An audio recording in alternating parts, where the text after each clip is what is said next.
Assalamualaikum warahmatullahi wabarakatuh. Alhamdulillah allazi bi ni'matihi tatimmus shalihat. Asyhadu an la ilaha illallah wa asyhadu anna Muhammadan abduhu wa rasuluhu la nabiyya ba'da, amma ba'du. Jemaah yang dirahmati Allah, pelajaran kita di akhir buku At-Tadhkirah adalah bercerita tentang akhir zaman. Mari kita belajar tentang kematian, cara-cara mati, semuanya surga, neraka. Kemudian di pembahasan terakhir itu adalah tentang akhir zaman. Kemudian kita padukan dengan buku akhir zaman, yaitu buku Mausu'ah fi Akhiriz Zaman wa Malahim Al-Kubra, ensiklopedia akhir zaman dan huru hara yang besar, itu huru hara besar sebelum hari kiamat, tulisan Muhammad Ahmad Mubayyad. Ini namanya Muhammad Ahmad Mubayyad, orang Palestina. Bukunya tebal segini, sekitar 1000 halaman. Kalau 1000 halaman selesainya kapan tuh Pak? paling bisa itu saya sampaikan itu slide-nya ini dari 25 halaman ya. Paling 2 tahun selesai. Dah baik, setahun lah. Ini pembahasan kita kemarin sudah ini, bahwasanya hari kiamat itu akan muncul tanda-tanda hari kiamat itu sudah muncul pada masa Nabi Muhammad sallallahu alaihi wasallam. Itu kan, pada masa Nabi ada yang pertama kemarin itu ya, diutusnya Nabi. Masih kelihatan apa? Enggak kelihatan ya? Kelihatan ya? Kecil sekali ya. Jadi diutusnya Nabi, ini mengulang sedikit. Diutusnya Nabi berarti hari kiamat sudah dekat. Karena Nabi itu, antara Nabi dengan hari kiamat begini, kata Nabi, segini kan? Maksudnya segini itu ada pemahaman ulama, ini Nabi, ini hari kiamat, berarti tinggalnya segini nih. Nampak ya, segini ya? Tapi ada juga selisih segini. Ada juga ulama mengatakan gini itu berarti ya dekat sekali ya. Ini kan dekat sekali kan? Antara dua itu. Terus yang kedua kemarin bulan sudah terbelah. Kemarin tadi ceritain ini. Bapak ingat atau enggak ingat? Alhamdulillah ingat. Bapak sendiri aja ingat kan Bapak merekam. Ayo jom. Ini cepat dulu. Terus sebenarnya habis itu oke. Yang ketiga munculnya para pendusta atau nabi palsu. Jumlahnya berapa? 30 orang. Sudah dimulai dari siapa namanya? Musailamah Al-Kadzab. Ini terakhir kemarin. Musailamah Al-Kadzab ini mengiklankan dirinya. Ini kan, mengiklankan dirinya itu sekitar tahun ke-8 apa tuh? Hijriah. Jadi kan tahun ke-6 itu adalah tahun apa itu namanya itu ya? Tahun ke-6 adalah tahun perjanjian Hudaybiyah. Itu kemarin belajarnya ya. Tahun ke-7 adalah tahun berdatangannya apa tuh utusan disebut Amul Wufud. Apa namanya? Amul Wufud. Setelah Hudaybiyah itu kemudian kan aman tuh Nabi dengan siapa Pak? Orang Quraisy. Aman kan dengan orang Quraisy. Kesempatan itu digunakan Nabi untuk membuat surat. Apa Pak? Menulis surat ke seluruh mana Pak? Raja-raja segala macam. Di tahun ke-7 itu Nabi juga perang sebenarnya Pak. Perang Nabi Muhammad lawan apa Pak? Lawan tentara Roma. Roma ketika itu gak mau melawan Pak, padahal jumlah mereka besar. Berapa jumlah mereka Pak? Besar pokoknya mah. Jumlah mereka besar, tapi gak mau melawan Roma. Karena Heraklius raja Roma itu tahu betul. Ini nanti ada sejarahnya panjang sekali. Apa kata Heraklius itu? Apakah Muhammad sudah keluar dari mana? Dari Madinah untuk menyerang sini? Apa kata sahabat? Apa kata yang lain? Ya apa kata ininya apa? Ini sudah. Kalau begitu kita hadang kata pasukannya Roma, kita hadang di mana? Di Tabuk. Apa kata ini? Kata Heraklius, jangan. Kalau kalian lawan dia, padahal jumlahnya besar Pak, 120.000 lawan 30.000. Nabi Muhammad 30.000, sementara mereka berapa? 120.000. Jumlahnya 120.000. Ada yang mengatakan 200.000. Karena mereka nggak keluar tapi nggak terdetek. Habis apa kata Heraklius? Jangan apa bilang ini. Kalau begitu baiknya, ini ada 3 permintaan Heraklius nih, rajanya sendiri. Yang pertama apa? Kalau begitu kita masuk Islam saja.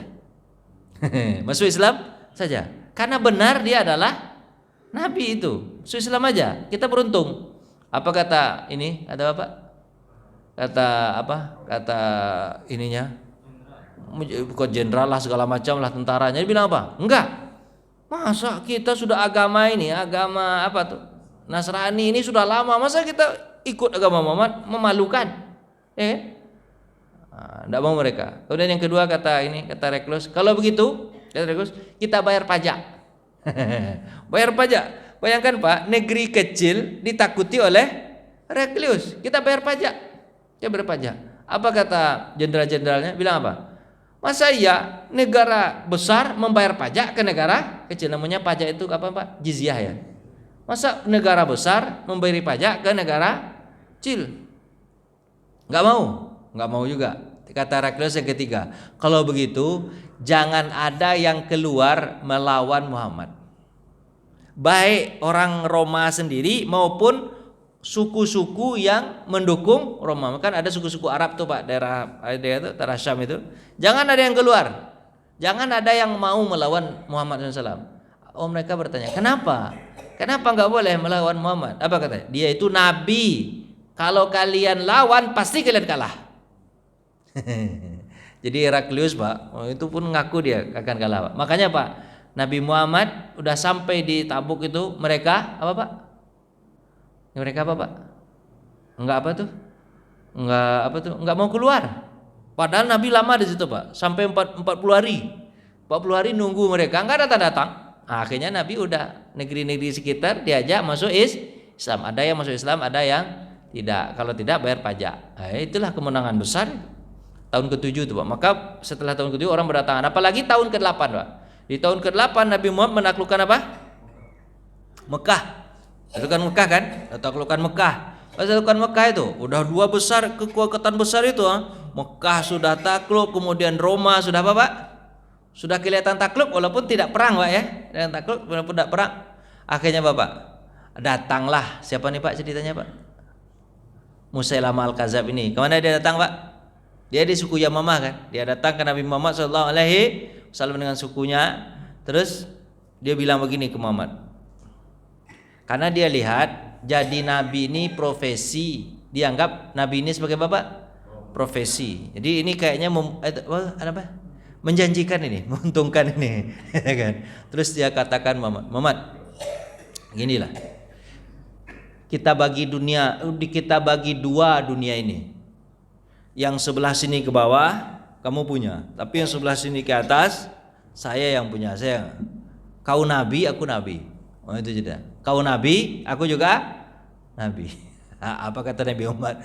Pembohong kau itu. Pembohong. Padahal Bapak tahu nggak Pak? Seluruh sukunya Yamamah itu semuanya hampir masuk Islam. Tapi kepala sukunya siapa namanya Pak? Musailamah Al-Kadzab. Musailamah ini namanya Musailamah, tapi digelar dengan apa Pak? Al-Kadzab, pembohong. Nah, kan? Pembohong. Dia seluruh sukunya masuk Islam Pak sebenarnya Pak. Terus dia sendiri, istilahnya dia sendiri dan beberapa orang yang tidak masuk Islam. Padahal dia orang kaya nih ceritanya. Dia adalah orang kaya segala macam kan itu. Habis itu apa yang terjadi Pak? Ini ceritanya nih kan, dia sudah selesai, Nabi tidak mengakui dia sebagai Nabi dan segala macam. Kemudian dia baliklah ceritanya. Balik ke mana Pak? Ke tempat dia, kayak Yamamah lah kampungnya. Ini masalahnya ini ada lagi nih Pak. Ada masalahnya 3 orang nih yang ada di mana? Di mana itu Pak? Di Masjid Nabawi. Nah, Nabi ada 3 orang. Ada 1 orang Ansor, kemudian Abu Hurairah, kemudian namanya Abdurrahman Al-Unfu. Ada 3 orang nih Pak. Yang orang Ansor 1 ini nggak tahu saya namanya, lupa. Ada 3 orang Ansor 1. Terus apa Pak? Abu Hurairah ini kan dari Taif. 1 lagi namanya Abdurrahman Al-Unfu. Siapa namanya Pak? Abdurrahman Al-Unfu. Nabi bilang nih, salah satu di antara kalian meninggal dalam keadaan murtad. Nabi bilang apa? Salah satu di antara kalian apa? Meninggal dalam keadaan murtad. Ini kan periwayat hadisnya kan Abu Hurairah nih. Kemudian sahabat ini ikut perang. Nih sahabat orang apa, Pak? Orang Ansor ini ikut perang dan dia mati syahid. Tidak lama setelah itu dia mati syahid. Berarti tinggal berdua nih. Siapa dia, Pak? Abu Hurairah sama Abdurrahman Al-Unfu. Mereka ini, Pak, sama-sama mencari hadis, maksudnya mau menghafal hadis. Abu Hurairah kan itu, sama-sama menghafal Quran. Pokoknya dia, karena dua orang ini miskin, Pak. Abu Hurairah sama Abdurrahman Al-Unfu ini miskin. Jadi kerjaannya di masjid belajar kayak gitu doang. Karena Abu Hurairah paling banyak hafal hadis kan. Bersaingan dengan siapa, Pak? Abdurrahman Al-Unfu. Terus kenapa Bapak gak dengar hadis Abdurrahman Al-Unfu ini, Pak?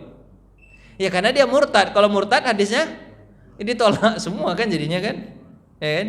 Makanya nggak ada, kalau Syekh Abdurrahman Al-Unfu ini nggak murtad, Pak, tentu Bapak akan dengar periwayat hadis pertama Abu Hurairah, yang kedua Abdurrahman Al-Unfu, pasti gitu. Cuman masalahnya kan ini, Pak, ya, dia murtad. Ini hadisnya ditolak semua. Kan orang non muslim diterima nggak omongan dia, Pak? Pak, Bapak ini kenapa nih, Pak? Diterima nggak? Nggak. Ya kan diterima hadisnya kan. Ini ceritanya nih kan.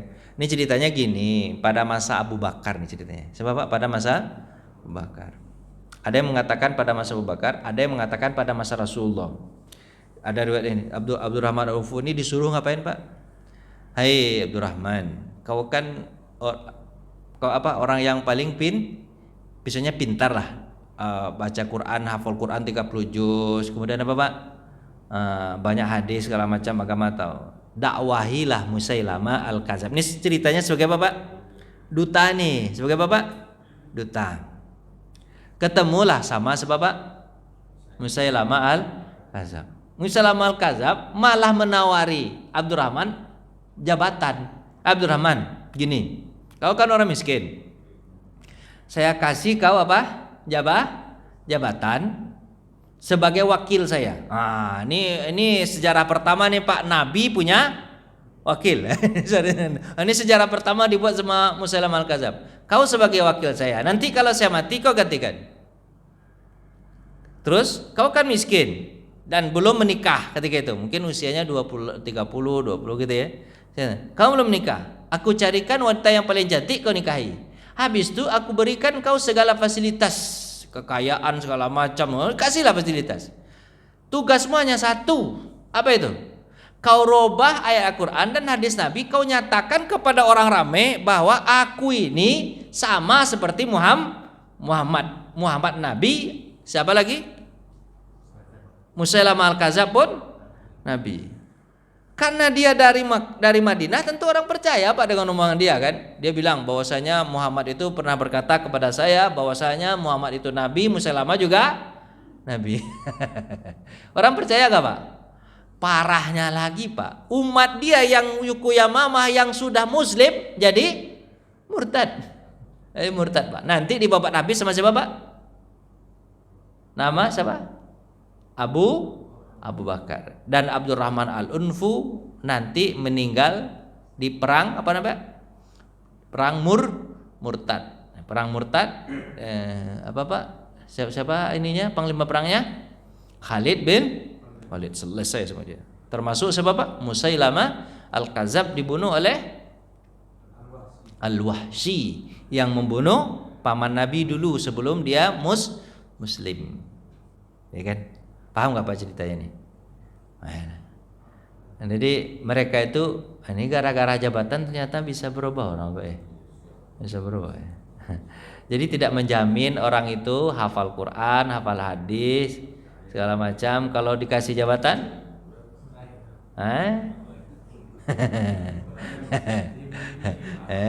Langsung muji-muji dia, Pak. Dia langsung berbalik muji-muji dia. Bapak mengarahkan kemana ya? Ya kan? Pikiran Bapak saya tahu kemana-mana perginya kan? Tahu saya arah-arahnya. Cuma saya nggak mau nyebut, Bapak aja nyebut. Lanjut. Jumlah mereka berapa jumlahnya ini, Pak? 30 orang. Cuman kita nggak tahu menentukan. Tapi salah satunya dijelaskan Nabi, siapa namanya, Pak? Musailama Al-Kadzab. Berikutnya kan banyak. ada Al-Unsi, ada macam-macam kan nanti pada masa Nabi. Setelah itu ada 4 orang lah pada masa Nabi. Al-Aswad, Al-Unsi, macam-macam nanti kita jelas. Oh, ya. Ahmad Musaddiq nanti terakhir itu yang mana? Tukang apa Pak? Dia ahli olahraga pingpong dia Pak. Ternyata olahragawan pingpong itu bisa jadi nabi juga ternyata. Nah, kan. Kemudian apa lagi nih Pak? Yang keempat muncul para pendusta, udah menjelaskan. Kemudian lanjut. Nih. Ini setelah itu baru ini Pak. Kejadian dikatakan bahwa kiamat itu sudah dekat. Pertandanya terjadi pada masa Khalifaur Rasyidin. Tadi pada masa Nabi.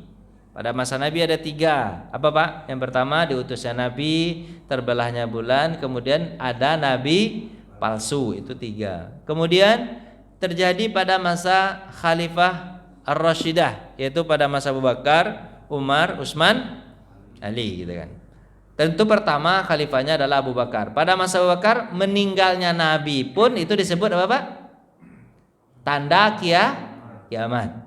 Nah, meninggal Nabi berarti adalah tanda kiamat. Kemudian penaklukan Baitul Maqdis terjadi pada masa siapa? Umar bin Khattab. Jadi Nabi bilang kalau takluk Baitul Maqdis berarti sudah terbuka tanda hari kiamat. Kemudian wabah menimpa para sahabat terjadi kapan? Di daerah Syam pada masa Umar bin Khattab. Gubernurnya atau salah seorang dari sahabat Nabi yang dijamin masuk surga namanya Abu Ubaidah Al-Jarrah pun meninggal dalam penyakit taun itu. Penyakit apa namanya Pak? Taun, menular. Daerah Syam, ada yang mengatakan Palestina Yordania. Itu wabah udah ada tuh. Tapi cara siapa yang menyelesaikan? Bapak tahu kan cerita itu dulu. Siapa yang menyelesaikan, Pak? Siapa yang menyelesaikan? Amru bin As. Nah, setelah 2 orang meninggal tuh gubernurnya. Siapa Pak? Abu Ubaidah Al-Jarrah. Satu lagi siapa namanya? Lupa saya. Satu lagi itu meninggal juga. Setelah meninggal baru diganti Sa'ad bin Abi Waqqas. Enggak, bukan Sa'ad. Siapa tuh? Kemudian apa Pak? Baru diganti kepada gubernur apa namanya? Amru bin As. Amru bin As cerdik dia. Dia dengar hadis Nabi, dulu pernah dengar, memisahkan antara orang sakit dengan orang sehat. Yang sakit nggak boleh keluar, yang sehat nggak boleh masuk. Dibiarkan. Nah itu istilahnya kalau dalam ini kalau api Pak, kalau api itu nggak bisa dipadamkan, gimana caranya Pak? Diisolasi api itu. Maksudnya diisolasi itu biarkan api itu tidak menyebar kemana-mana. Itu cara apa tuh? Cara dia menyelesaikan. Ternyata efektif Pak ya. Namanya lockdown. Apa namanya Pak? Lockdown. Dulu kan kita pernah itu. Bapak udah lupa ya pandemi, lupa ya? Lupa aja ya. Kok bisa cepat selupa Bapak? Padahal dulu menakutkan sekali itu ada. Menakutkan sekali kan? Bapak takut mati kan dulu? Enggak juga ya Pak ya. Tapi alhamdulillah hidup sampai sekarang Pak ya. Alhamdulillah banyak yang mati. Pokoknya ke rumah sakit. Kalau ke rumah sakit pada waktu itu mati. Ada cerita itu. Rumah sakit rata-rata hampir 90% mati. Makanya banyak orang yang enggak mau ke rumah sakit, di rumah aja. Di rumah mati juga ternyata. Lanjut. Yang keempat, isyarat Nabi terkait apa Pak? Penaklukan semenanjung Arab. Kemudian Persia dan Roma. Ya kan? Udah dikasihkan sama Nabi. Dan ini semenanjung Arab sudah ditaklukkan. Maksudnya apa Pak? Semenanjung Arab itu kan Bahrain segala macam itu sudah bisa ditaklukkan. Kemudian apa? Persia tadi udah bait apa tuh? Persia itu apa Pak? Iran itu pada masa siapa?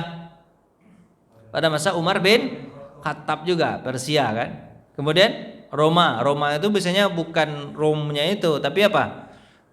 Bizantium ada Rom itu di Eropa, Bizantium di mana? Di Bizantium itu maksudnya daerah kekuasaan Bizantium, Palestina, Yordania, Lebanon, Syria, ini kan itu daerah itu sudah ditaklukkan. Itu syarat Nabi. Kemudian apa Pak? Yang kelima, berita Nabi terkait sejahteraan. Sejahtera enggak Pak? Sejahtera. Pada masa siapa? Utsman bin Affan. Sejahtera. Betul enggak? Sejahtera pada masa Utsman bin Affan. Kemudian apa Pak? Penaklukan Gedung Putih Madain, negeri Madain.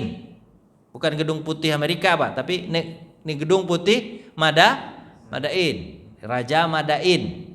Nah, Madain itu di mana, Pak ya? Ya sekitar Iran itulah, Pak. Namanya dulu Madain. Kemudian apa?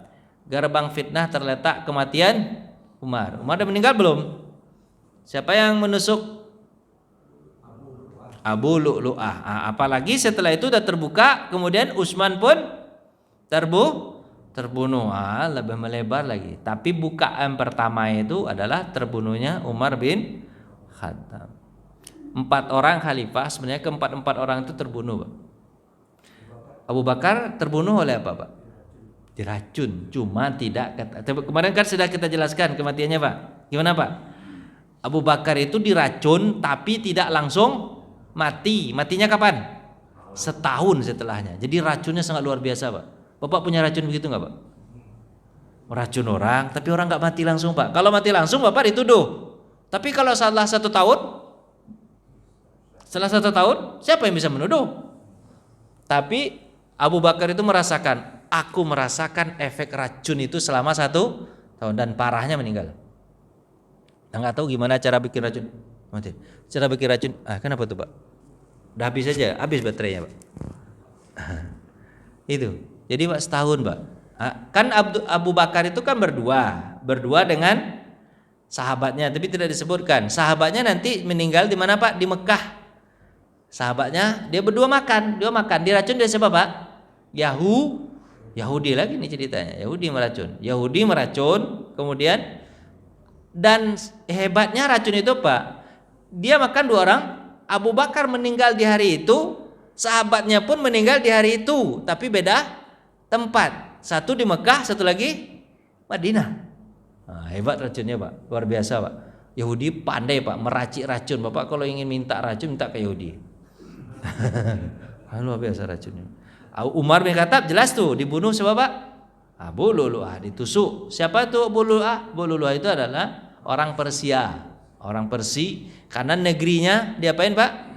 Dikuasai. Kemudian dia sakit hati, kemudian dibunuh ya. Sebenarnya bukan Umar bin Khattab aja, dia kepengen bunuh Khalid juga segala macam. Cuman yang dapat, udah ada utusan-utusan. Cuma yang dapat hanya Umar bin Khattab. Pokoknya orang yang terlibat dalam apa? Itu semuanya dibunuh, cuman Umar yang kedapatan. Ya itu namanya takdir. Utsman juga dibunuh. Siapa pembunuh? Belum kita jelaskan ya? Udah jelas belum, Pak? Belum, nanti. Jadi di buku apa tuh, Pak, penjelasannya? Di Minhajul Qasidin. Berhubungan, Pak ya? Minhajul Qasidin. Utsman itu dibunuh. Siapa pembunuhnya, Pak? Itu adalah Abdullah bin Sabah sebagai provokatornya. Dia adalah Yahudi yang masuk Islam, berarti munafik besar. Dialah memprovokatori seluruh apa, Pak? Seluruh negeri. Bukan sahabat di pembunuh itu, Pak, tapi ini tabiin, istilahnya tabiin lah ya, teman-teman. Jumlah mereka ada yang mengatakan 700. Berapa, Pak? 700. Ada yang mengatakan 7.000 karena itu gerombolan besar dari seluruh negeri. Paling banyaknya dari mana, Pak? Iran, orang atas tuh. Ya sudah muslim ketika itu. Kemudian dari Mesir, dari Sudan, macam-macam negeri, dari Uni Emirat, karena diprovokasi bahwasanya dengan tuduhan Utsman bin Affan itu adalah KKN. Apa, Pak? Nepotisme, korupsi, kolusi, nepotisme, itu tuduhannya. Padahal Utsman bin Affan sudah menjelaskan, Muawiyah bin Abi Sufyan itu kata siapa? Kata siapa, Pak? Kata Utsman, itu yang ngangkat bukan aku. Kan memang dia sepupu, Pak. Yang angkat bukan aku, tapi siapa? Umar bin Khattab. Aku ini hanya melanjutkan. Tuduhannya besar kepada Muawiyah, Pak ya. Muawiyah yang ada di Syria, Damaskus, Syria. Tuduh. Enggak, aku enggak ngangkat. Pokoknya Utsman bin Affan itu bisa menjelaskan. Dibilang korupsi. Korupsi dari mana? Dijelasin sama. Sebenarnya, Pak, sahabat ketika itu ada di rumah Utsman itu, Pak. Ada di rumah Utsman. Jumlah sahabat itu ada sekitar 70, ada yang mengatakan 70. Apa kata, termasuk Ali bin Abi Thalib, termasuk Sa'ad bin Abi Waqqas, termasuk sahabat-sahabat besar itu. Apa katanya? Ya Utsman, khalifah, izinkan kami untuk mengusir mereka. Apa kata Utsman? Tidak, aku tidak mau nanti terjadi pertumpahan darah gara-gara hanya membela biar aku sendiri yang ngadapin. Kata siapa? Kata Utsman, kalian pulanglah. Kalian pulang. Akhirnya Pak, dihadapin sama Utsman. Kemudian ketika dihadapin sama Utsman, mereka sebenarnya paham Pak.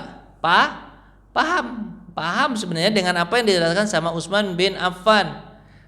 Kemudian mereka balik, sudah bubar sama Utsman kan, bubar.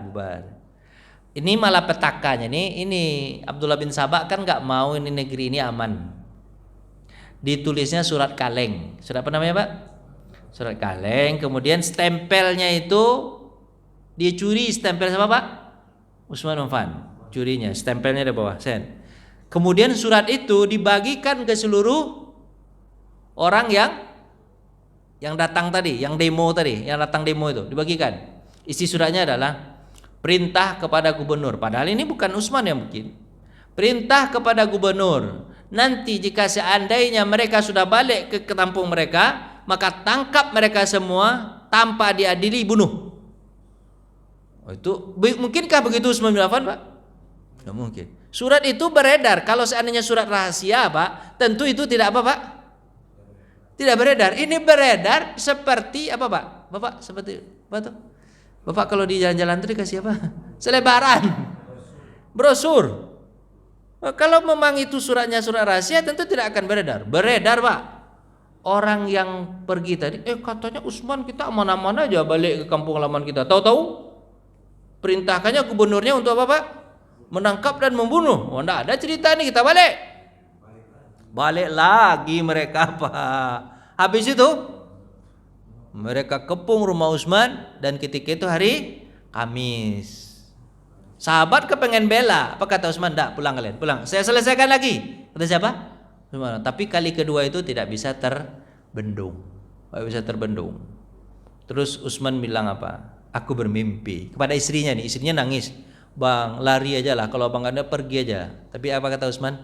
Aku bermimpi. Rasulullah SAW memanggilku. Hai Utsman, baiklah berbuka bersamaku di hari ini. Baiklah berbuka bersamaku di hari ini. Aku mimpi. Berarti Utsman sudah merasakan bahwa dia akan dibunuh. Habis itu Bapak hadisnya kan ada tuh. Hadis istrinya siapa Pak? Utsman bin Affan. Besok kita ceritakan panjang. Cuman ini sekedar ininya dulu. Habis itu Pak, akhirnya udah maghrib tuh Pak. Udah maghrib Pak. Ditusuknya siapa Pak? Utsman. Ketika awal ditusuk, azan sama maghrib, Allahu Akbar, Allahu Akbar. Apa kata Utsman? Aku puasa. Kasihlah aku air minum. Minta air minum juga Utsman. Apa kata mereka? Enggak ada cerita air minum. Air minum pun tidak dikasih Utsman bin Affan. Ditusuk lagi. Mati. Utsman bin Affan.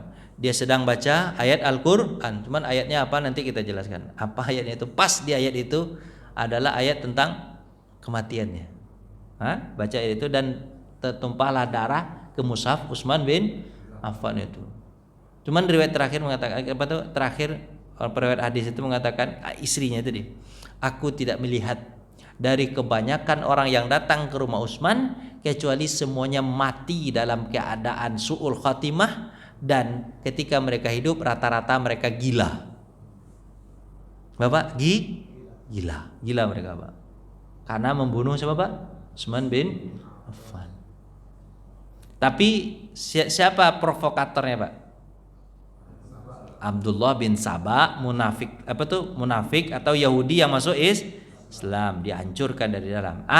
Ceritanya nanti setelah berganti kepada Ali, dia tidak mau negeri ini baik-baik saja. Kemudian dibuat negeri ini apa Pak? Kacau terus. Kalau kacau dia bisa lepas. Itu dibuat kacau terus Pak. Masa Ali bin Abi Thalib ini dia diadu domba segala macam, itu luar biasa Pak. Memang Yahudi ini terkenal dengan apa Pak? Provokatornya Pak. Apa namanya? Provokator Pak ya. Yahudi sampai sekarang hebat sekali dia Pak. Pandai provokator Pak. Orang tidak merasa bahwa kita berkelahi di antara kita itu sebenarnya dia yang mengadu domba. Yahudi paling hebat. Kalau banyak orang yang bisa mengadu, kalau ada orang mengadu domba Pak, itu mirip sama Yahudi itu Pak. Ada juga kan orang gitu ini. Kemana-mana kan pikirannya kan. Tahu saya mah. Terus aku menghadap Rasulullah SAW pada saat beliau berada di sebuah tenda yang terbuat dari hadis ini riwayat siapa Pak? Al-Bukhari. Ketika perang Tabuk, beliau bersabda, ingatlah oleh kalian bahwa akan terjadi 6 tanda hingga datang hari kiamat. Ini maksudnya kepada sahabat nih, kematianku. Dan Nabi kan hadis ini Pak, habis apa? Penaklukan Baitul Maqdis yang tadi yang saya bacakan. Kemudian yang ketiga, kematian massal membinasakan. Maksudnya apa Pak? Apa tadi? Wabah yang ada pada masa Umar. Kemudian kambing-kambing tiba-tiba mati dengan wabah. Kemudian keempat, berlimpahnya harta pada masa siapa Pak? Apabila seseorang diberi 100 dinar pun dia tetap marah. Saking Bapak nggak berharganya duit. Kang kayanya dikasih 100 dinar, apa nih sedikit betul? Kasihlah 1000 tadi ya. Seperti sama Bapak nih kasih 10.000 Pak marah nggak? Serius? Nggak marah Pak ya? Dikasih ya Pak ya. Misalnya nih Bapak kerja atau apa gitu kan. Ya udah terserah Bapak lah. Nggak tahu saya mencontohkannya gimana cara mencontohkannya. Fitnah yang menimpa setiap rumah. Ada fitnah kan Pak ya. Kemudian perdamaian yang terjadi antara kalian dengan kaum Bani Asfar. Lalu mereka mengkhianati kalian dan mereka akan mendatangi kalian dengan 80 panji yang setiap panjinya berisikan 12.000. Tapi ini terakhir ini nanti Pak. Bani Asfar itu Bani yang kuning. Nanti dengan Roma itu ceritanya Pak. Jadi Roma maksudnya Nasrani nanti di akhir-akhir zaman pada masa Imam Al-Mahdi. Jadi ini terakhir disebutnya. Pada masa Imam Mahdi itu orang Nasrani pun gerah melihat siapa Pak? Yahudi. Mungkin ini kejadian di Palestina. Gerah melihat siapa? Yahudi. Kan orang Nasrani juga kena kan sekarang di Palestina kan. Jadi marah. Orang Islam pun apa? Lagi akhirnya bergabung. Bergabung nih antara Islam sama Nasrani. Melawan siapa Pak? Yahudi dibabat habis. Maksudnya dia enggak habis betul. Dia lari-lari mencar. Nah, ini sebelum turunnya Dajjal ini Pak. Turun Dajjal nih. Kemudian Yahudi lari kemana? Setelah dikejar itu lari kemana dia Pak? Bukan ke selatan, kemana Pak? Daerah apa nama istilahnya itu? Damaskus itu apa namanya? Ya Syria, enggak nama tempatnya itu. Lupa ya pokoknya nama tempat dia lari ke situ. Nanti dari situlah nanti Dajjal membawa mereka balik menyerang.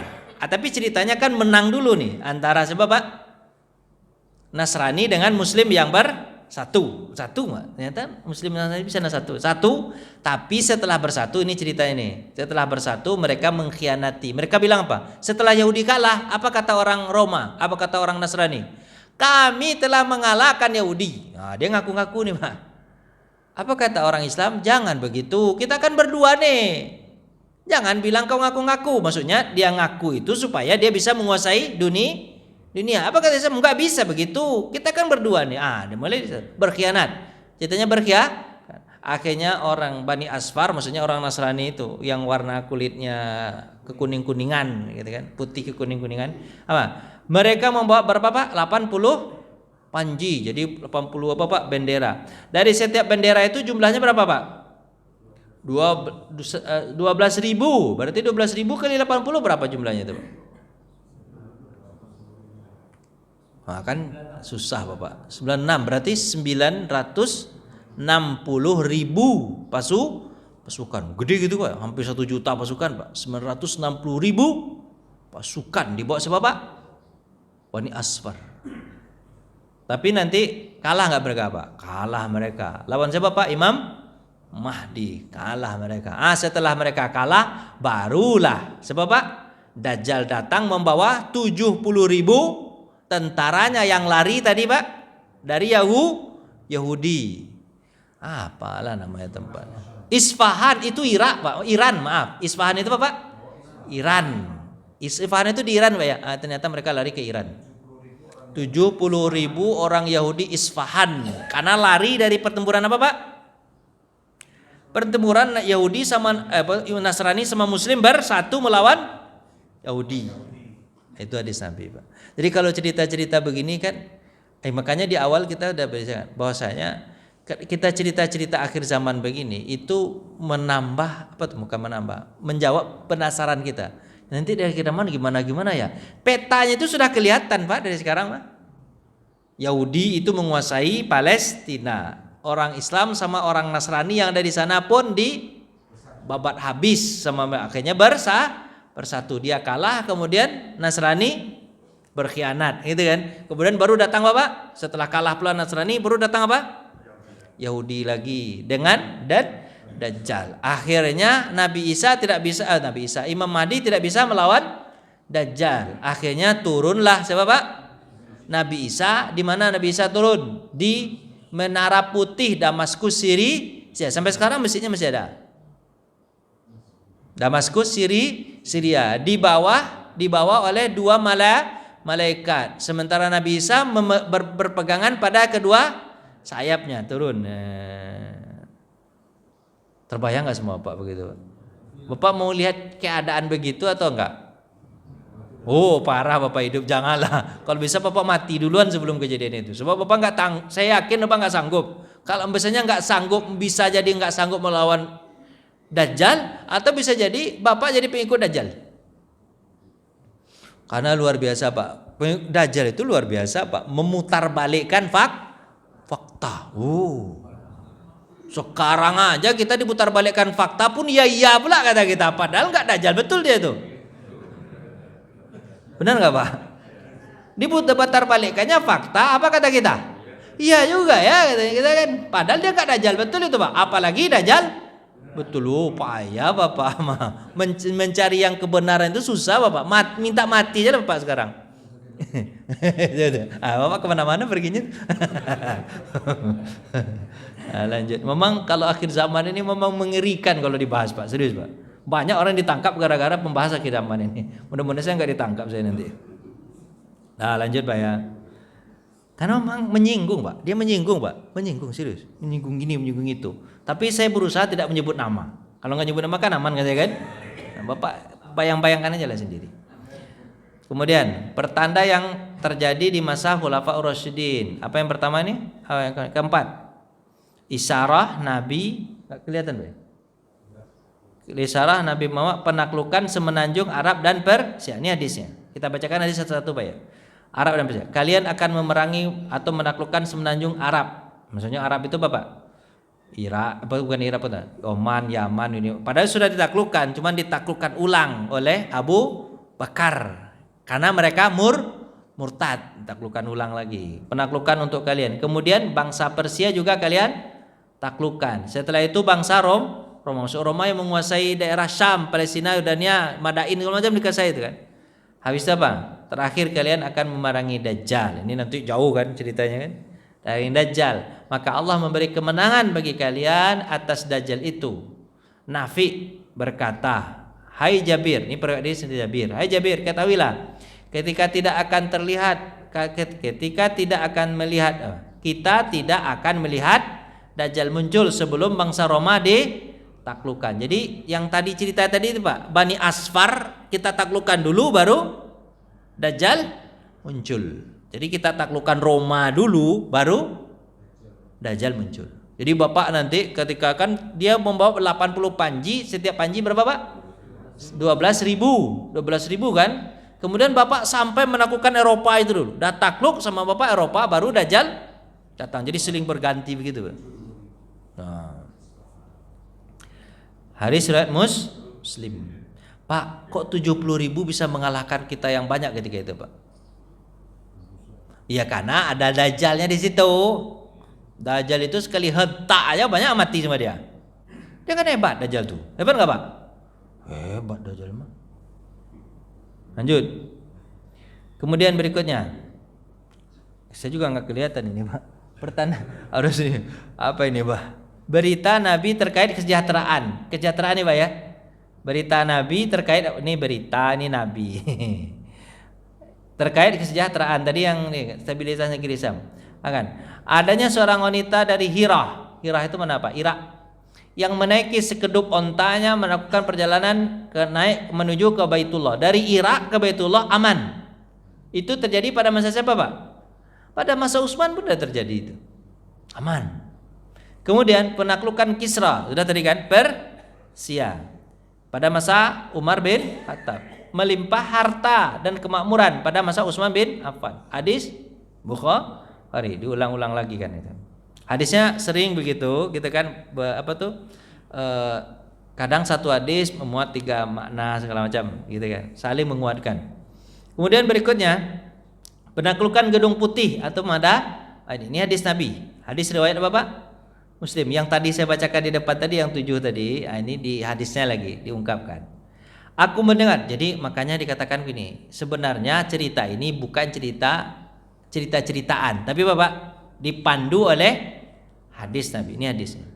Aku mendengar Rasulullah SAW bersabda pada hari Jumat sore bertepatan dengan eksekusi rajam yang dilakukan pada Aslami. Bapak ingat gak?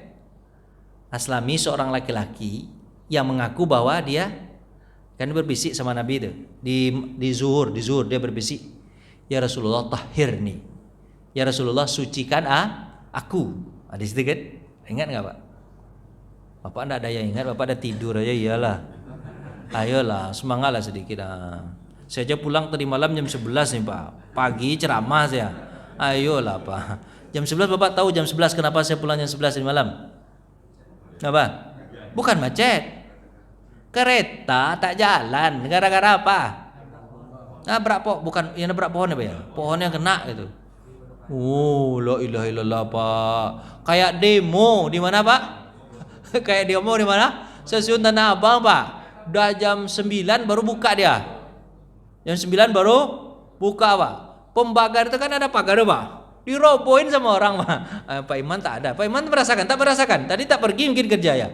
Itulah salahnya Pak Iman. Saya merasakan itu. Aduh, 3 jam menunggu di mana, Pak?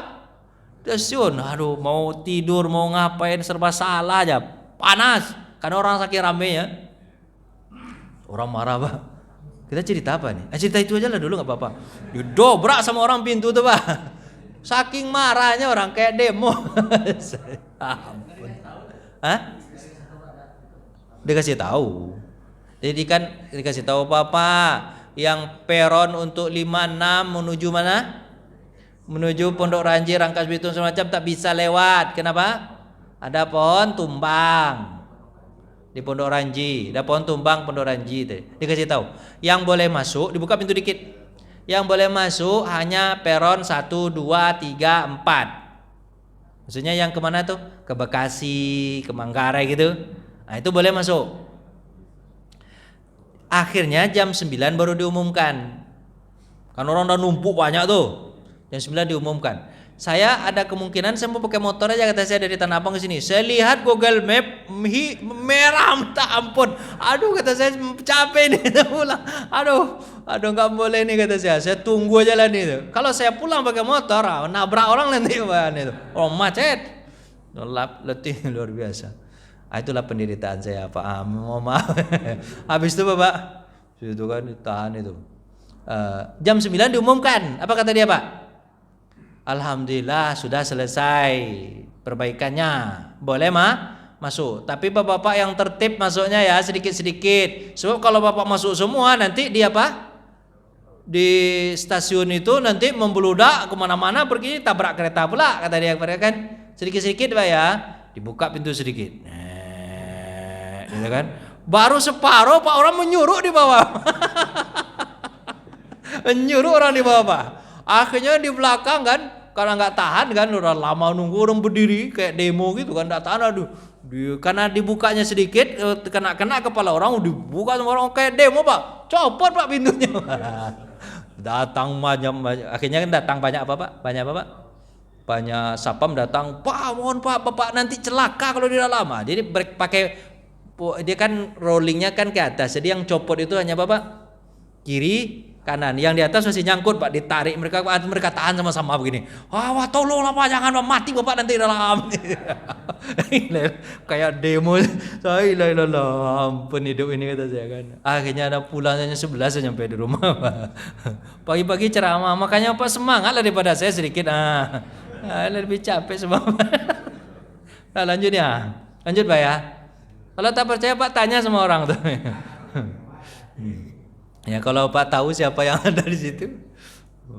Dah lanjut apa sih Pak? Gedung putih Madain. Ini hadisnya kan? Aslami ini. Siapa Aslami Pak? Aslami itu tahir nih ya Rasulullah. Sucikan aku. Ada kan? Ada wanita yang dirajam. Ada pula laki-laki yang dirajam. Ini ceritanya yang laki-laki ini namanya siapa Pak? Aslami. Tahir nih ya Rasulullah. Rasulullah bilang, berbisik Nabi. Apa kata Nabi? Pulanglah. Sucikan dirimu sendiri, pulang. Maksudnya Nabi masih memberikan kesempatan untuk taubat sendiri. Memang kalau seandainya Allah tutup Pak, kalau berzina itu ya, berzina. Zinanya dengan non-muslimnya lari. Muslimnya lari, dia zina. Terus sucikan aku ya Rasulullah. Pulanglah kata Nabi. Pulang. Satu pertama Nabi bilang pulanglah. Habis itu apa? Tobat sendiri. Habis itu dia mau pulang Pak, balik lagi. Wizur, balik lagi. Belum mau pulang keluar, balik lagi deh. Ya Rasulullah, tahir. Ya Rasulullah, sucikan aku ya Rasulullah. Dia nggak tahan kalau nanti dia tidak dihukum di dunia, nanti takut dihukum akhirat. Sucikan aku ya Rasulullah. Karena agak keras dia ngomong, terdengarlah oleh Kalau udah terdengar masalah udah bisa susah Pak. Makanya Pak, kalau bisa masalah Bapak itu jangan sampai keluar. Kalau udah keluar, nggak bisa, hukum harus ditegakkan. Kalau nggak ditegakkan, nanti disebut Nabi apa? Pandang bulu, ya kan? Akhirnya Nabi bilang, karena ada didengar nih sahabat-sahabat. Nabi bilang, ini orang ini mabuk nggak?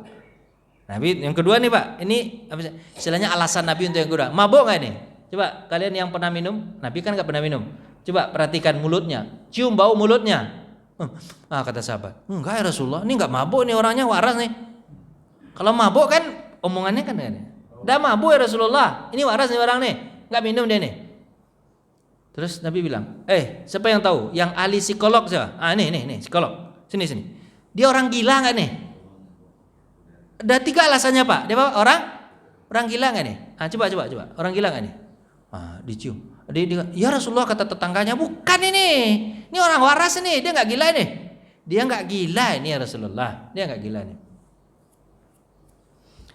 Karena sudah 3 kali itu Pak, Nabi tidak bisa berbuat apa-apa lagi. Dikatakan mabuk enggak, dikatakan gila juga. Ya sudah, Nabi bilang apa? Kalau begitu, sudah rajam. Rajam. Itu terjadi kapan itu Pak? Tapi kan Aslami ini terima taubat ya kan?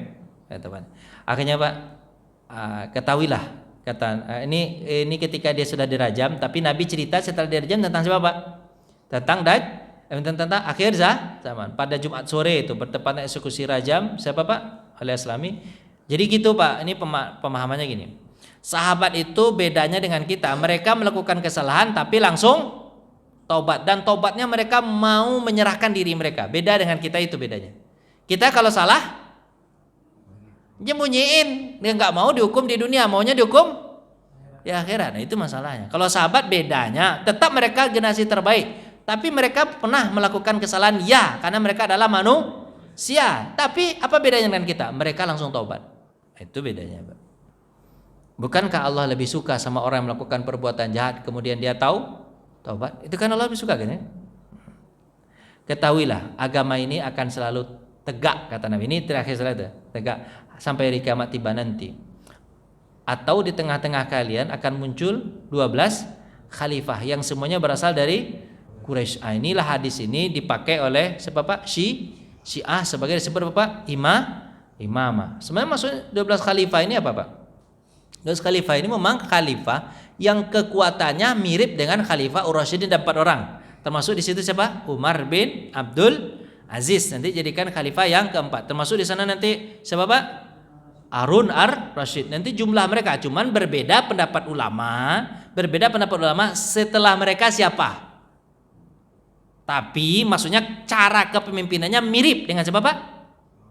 Khulafaur Rasyidin, yang jelas yang 4. yang 8 lagi itu berbeda pendapat ulama. Termasuk ulama mengatakan yang terkuat Umar bin Abdul Aziz, Harun ar-Rasyid, gitu Pak, Al-Ma'mun, gitu kan? Ya kan? Al-Ma'mun sampai nanti Muhammad Al-Fatih. Nah, itulah bahasanya. Mungkin yang ke-12-nya nanti mungkin muncul nanti Pak, siapa namanya, Ustadz Roni Dayat. Nah, itu enggak tahu pula saya. Tapi enggak tahu karena berbeda pendapat ulama, ya kan? Tapi cara kepemimpinannya Bapak jauh aja pendapat Bapak nih. Cara mimpinnya mirip sama. Terakhir ini Pak, Bapak bisa pulang lagi, ya kan? Atau apa tuh? 12 khalifah.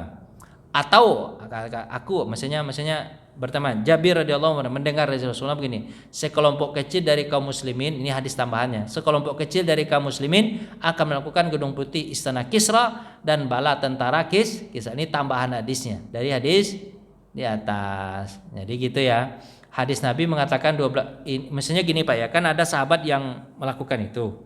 Jadi kalian kira dengan mereka melakukan itu kemudian agamanya hancur. Nabi bilang apa? Enggak akan hancur. Karena dia salah kemudian dia dihukum selesai masalah. Ya kan? Agama ini akan tetap tegak kata Nabi Muhammad sampai ada berapa? 12 khalifah. Nah, ini hadis ini yang dipakai oleh siapa Pak? Nah, cuman kan mereka arahkan ke siapa tuh Pak? Ali, kemudian keturunan Ali. Ulama tak sepakat itu. Ya kan?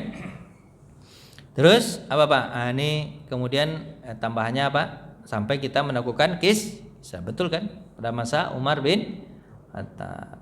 Udah selesai sampai di sini dulu ya Pak ya? Udah ya? Benar ya Pak ya? Udahlah, nanti kita tambah-tambah lagi ya. Nah, mohon maaf.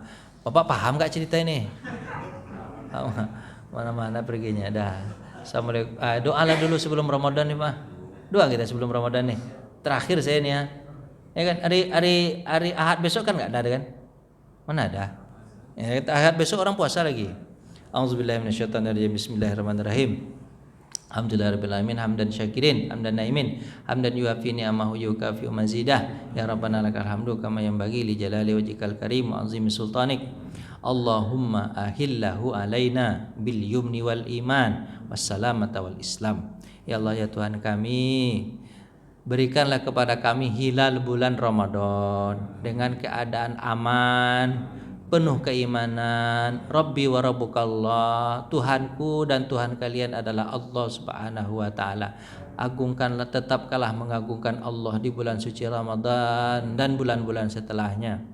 Allahumma sallimna Ramadan wa sallimna Ramadana ilaina. Ya Allah ya Tuhan kami, datangkanlah kami di bulan Ramadan dalam keadaan selamat dan selamatkanlah Ramadan untuk kami ya Allah. Allahumma barik lana fi Rajab wa Sya'ban wa balighna Ramadan. Ya Allah ya Tuhan kami, berkahilah hidup kami di bulan Rajab dan di bulan Sya'ban, sampaikan kami ke bulan Ramadan. Rabbana atina fid dunya hasanah wa fil akhirati hasanah wa qina adzabannar walhamdulillahi rabbil alamin. Assalamualaikum warahmatullahi wabarakatuh.